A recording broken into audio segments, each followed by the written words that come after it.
इस संसार में कोई भी हमेशा के लिए अपना नहीं होता, केवल हम खुद अपने होते हैं। स्वागत है दोस्तों, आपका फिर एक बार हमारे YouTube चैनल गुरु टाइम इंस्पायर्ड में। आज की यह कहानी उस समय की है जब भगवान बुद्ध ने अपना संपूर्ण जीवन सत्य और आत्मज्ञान की खोज और उसकी शिक्षा देने में समर्पित कर दिया था।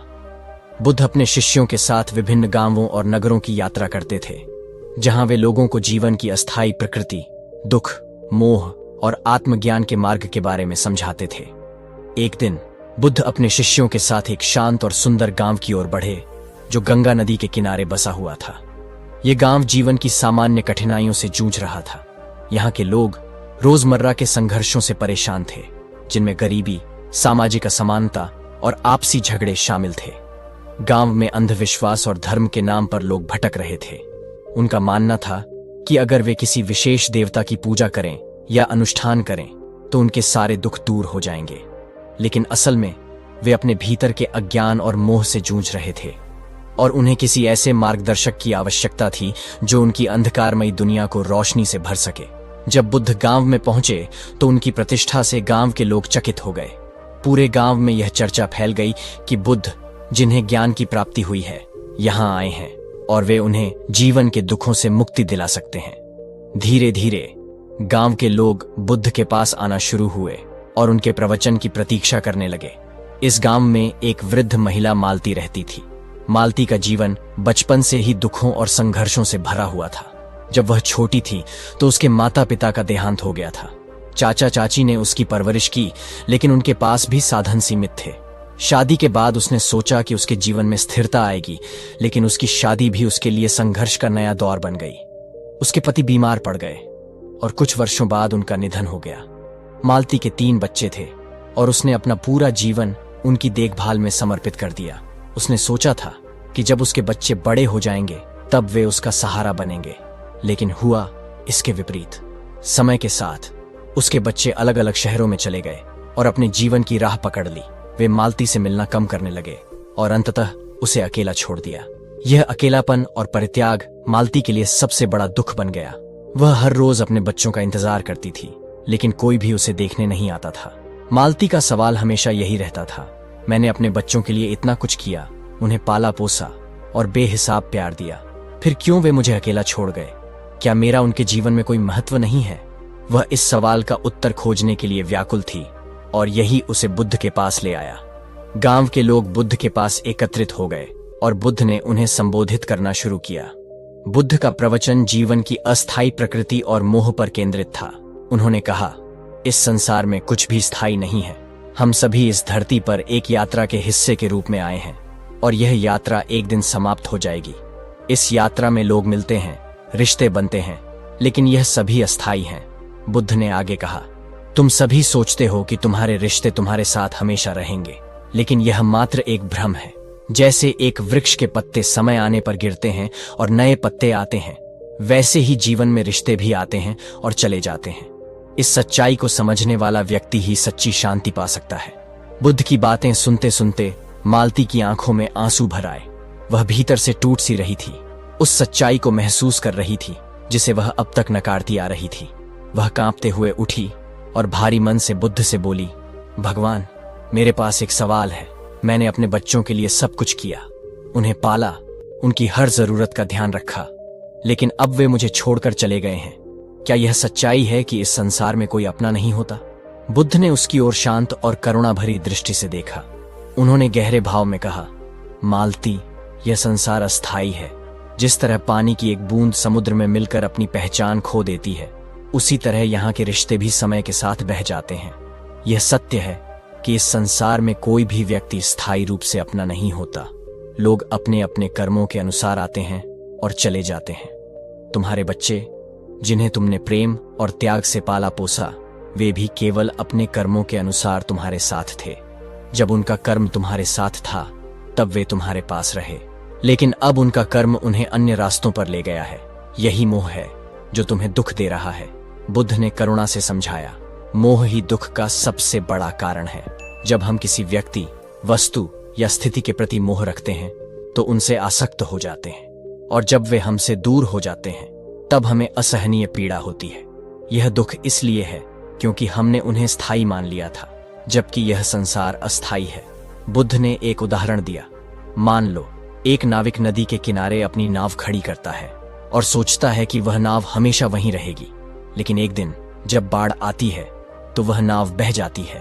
अब यदि नाविक उस नाव से मोह कर ले तो उसे गहरा दुख होगा, लेकिन यदि वह यह समझ ले कि वह नाव अस्थायी थी तो उसे कोई दुख नहीं होगा। मालती के मन में बुद्ध की बातें गहराई तक उतरने लगीं। उसे अब यह समझ आ रहा था कि उसका दुख क्यों है। वह अपने बच्चों से मोह कर बैठी थी और इसी मोह के कारण उसे इतना गहरा दुख हो रहा था, लेकिन फिर भी उसका मन इस सच्चाई को पूरी तरह स्वीकार नहीं कर पा रहा था।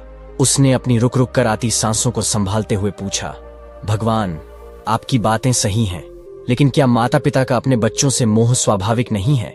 क्या यह स्वाभाविक नहीं है कि मैं उनसे प्यार करूं और यह आशा करूं कि वे मेरे बुढ़ापे में मेरा सहारा बनेंगे? बुद्ध ने शांत मुस्कान के साथ उत्तर दिया, प्यार स्वाभाविक है मालती, लेकिन मोह और आसक्ति दुख का कारण बनते हैं। माता पिता अपने बच्चों से प्रेम करें, लेकिन यह समझें कि वे भी अपनी यात्रा पर हैं। जब तुम उनसे मोह रखती हो और उन्हें अपना समझती हो, तब तुम अपने दुख का कारण स्वयं बनाती हो। बुद्ध ने मालती को करुणा और स्नेह से सिखाया, सच्ची शांति केवल आत्मा से जुड़ने में है। इस संसार में जो कुछ भी है वह अस्थायी है, केवल आत्मा ही अनंत है। जब तुम अपने आत्मा से जुड़ती हो तब तुम्हें सच्ची शांति और संतोष प्राप्त होता है। तुम्हारी आत्मा तुम्हारा सबसे बड़ा साथी है और वह तुम्हारे साथ हमेशा रहेगा। बुद्ध ने गहरी संवेदना और समझ के साथ कहा, जब तुम अपने आत्मा से जुड़ोगी तब तुम्हें किसी बाहरी व्यक्ति या रिश्ते की आवश्यकता नहीं होगी। आत्मा से जुड़ने का मार्ग ही शांति का मार्ग है। मालती के मन में बुद्ध की ये गूढ़ बातें गहराई तक उतर गईं। उसे अब यह समझ में आने लगा था कि उसका दुख केवल उसके मोह और आसक्ति के कारण था। वह पहली बार इस सच्चाई को स्वीकारने के लिए तैयार थी कि इस संसार में कुछ भी स्थायी नहीं है। उसने मन ही मन महसूस किया कि उसकी आत्मा ही उसका सच्चा साथी है। भगवान, मैं अब समझ गई हूं कि मेरा दुख क्यों था। मालती ने आंसू भरी आवाज में कहा, मैं अपने रिश्तों से आसक्त हो गई थी और यह मान बैठी थी कि वे हमेशा मेरे साथ रहेंगे, लेकिन अब मुझे यह सच्चाई समझ में आ गई है कि कोई अपना नहीं होता। मुझे अपने आत्मा के साथ जुड़ने की आवश्यकता है। बुद्ध ने उसकी बात सुनकर उसे आशीर्वाद दिया, मालती, तुमने सच्चाई को पहचान लिया है। अब तुम इस मोह से मुक्त हो सकती हो। आत्मज्ञान का मार्ग ही शांति का मार्ग है। जब तुम इस मार्ग पर चलोगी तब कोई बाहरी दुख तुम्हें छू भी नहीं पाएगा। उन्होंने गांव के सभी लोगों को संबोधित करते हुए कहा, यह सच्चाई केवल मालती के लिए नहीं है, बल्कि हम सभी के लिए है। जब तक हम इस संसार को स्थायी मानते रहेंगे तब तक हम दुख से घिरे रहेंगे, लेकिन जब हम इस सच्चाई को स्वीकार लेंगे कि इस संसार में कुछ भी स्थायी नहीं है, तब हमें सच्ची शांति प्राप्त होगी। बुद्ध के ये शब्द पूरे गांव के लोगों के दिलों में गहराई तक बस गए। हर कोई ध्यानमग्न होकर बुद्ध की शिक्षाओं पर विचार कर रहा था। मालती बुद्ध की शिक्षा से पूरी तरह प्रभावित होकर अपने घर लौटी। वह अब पहले की तरह उदास नहीं थी। उसके मन में अब एक नई ऊर्जा और शांति का अनुभव हो रहा था। उसने महसूस किया कि जिसे वह जीवन भर अपना समझती रही वह केवल मोह था। उसने अब अपने बच्चों से किसी तरह की अपेक्षा करना छोड़ दिया था। वह अपने भीतर की शक्ति और आत्मा से जुड़ने लगी। मालती ने ध्यान और साधना का मार्ग अपनाया। अब वह रोज सुबह उठकर ध्यान करती और अपनी आत्मा की गहराइयों में उतरने का प्रयास करती। धीरे धीरे उसके जीवन में एक नया संतुलन और शांति आने लगी। मालती के इस परिवर्तन ने गांव के अन्य लोगों पर भी गहरा प्रभाव डाला।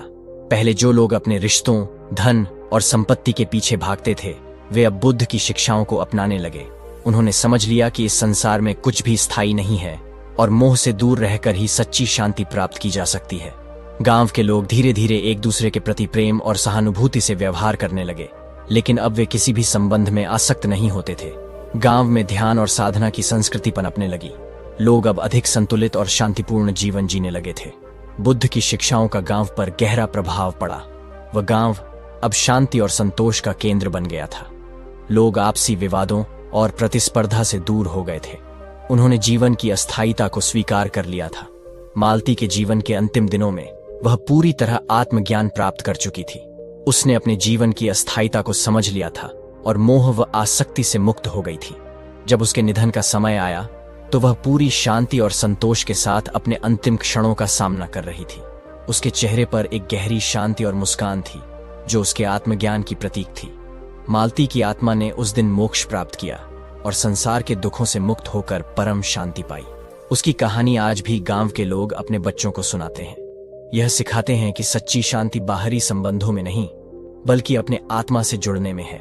गांव से विदा लेते समय बुद्ध ने अपने शिष्यों और गांववासियों को अंतिम बार संबोधित किया, इस संसार में कुछ भी स्थायी नहीं है, न रिश्ते, न धन, न शरीर, केवल आत्मा ही अनंत है। जब तुम इस सच्चाई को समझोगे और अपने आत्मा से जुड़ोगे, तब तुम्हें सच्ची शांति प्राप्त होगी। मोह और आसक्ति दुख का कारण है, इन्हें त्याग दो और आत्मज्ञान के मार्ग पर चलो। बुद्ध और उनके शिष्य उस गांव से विदा होकर आगे की यात्रा पर निकल पड़े, लेकिन उनकी शिक्षाओं ने गांव के लोगों के दिलों में सदा के लिए जगह बना ली। मालती की कहानी आज भी इस बात की याद दिलाती है कि इस संसार में कोई स्थायी नहीं है। यह कथा हमें यह सिखाती है कि जीवन में मोह और आसक्ति हमें दुख की ओर ले जाते हैं। हम सोचते हैं कि हमारे रिश्ते, हमारी संपत्ति और हमारी पहचान स्थायी हैं, लेकिन यह केवल भ्रम है। इस संसार में कुछ भी अपना नहीं है, और जब हम इस सच्चाई को स्वीकार कर लेते हैं, तब हमें सच्ची शांति और संतोष प्राप्त होता है। मालती की कहानी उस सत्य की यात्रा है जिसमें उसने आत्मज्ञान और शांति प्राप्त की। यह संदेश दिया कि आत्मा के साथ जुड़ने का मार्ग ही सच्चा मार्ग है। बुद्ध की शिक्षाएं आज भी हमें यह याद दिलाती हैं कि इस संसार में कुछ भी स्थायी नहीं है। सच्ची शांति केवल अपने भीतर की आत्मा से जुड़ने में है। दोस्तों, इस संसार में कोई अपना नहीं होता, केवल कुछ पल के साथी ही यहाँ होते हैं। नमो बुद्धाय। धन्यवाद।